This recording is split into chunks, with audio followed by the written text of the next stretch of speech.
జయ అమ్మ శ్రీ పోచమ్మ తల్లికి జయ.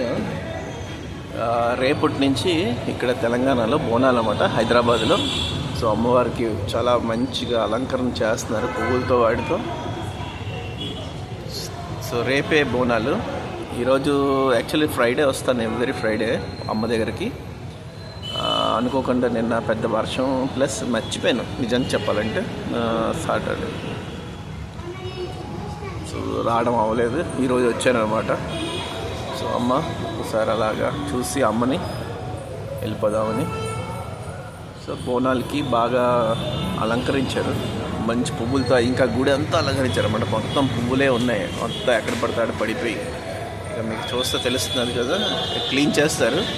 కాకపోతే బయట అంతా లైట్ సెట్టింగ్లు ఉన్నాయి అవి. సో బోనాలు చాలా ఎక్కువ బాగా జరుగుతాయి అన్నమాట తెలంగాణలో.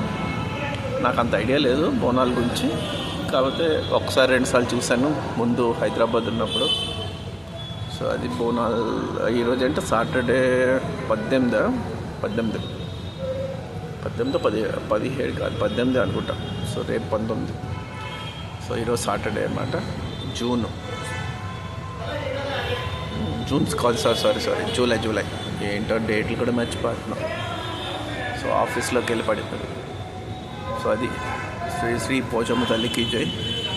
సో ఇక్కడ పంతులు గారు ఉన్నారన్నమాట, చెప్పారు తీసుకోవచ్చు అన్నారు. దాని పంతులు గారు.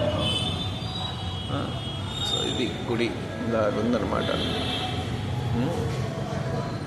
చాలా బాగా జరుగుతుంది. సో మన పక్కనే సింహం. సో ఇదంతా బాగా డెకరేట్ చేశారు. ఇంకా బయట నుంచి అయితే ఇంకా చాలా బాగుందన్నమాట. సో బయట పాటలు వస్తున్నాయి, సో అందువల్ల బయట తీయట్లేదు, మనకి కాపీ రైట్స్ వచ్చేస్తాయి. అది ఒకసారి తీద్దాం, చూద్దాం, ట్రై చేద్దాం. జై పోచమ్మ తల్లికి జై. ఒకసారి క్లోజ్ చూసేద్దాం. జై పోచమ్మ తల్లికి జై. ఈ గుడి నిజాంపేట బస్ స్టాండ్ దగ్గరే ఉంటుంది.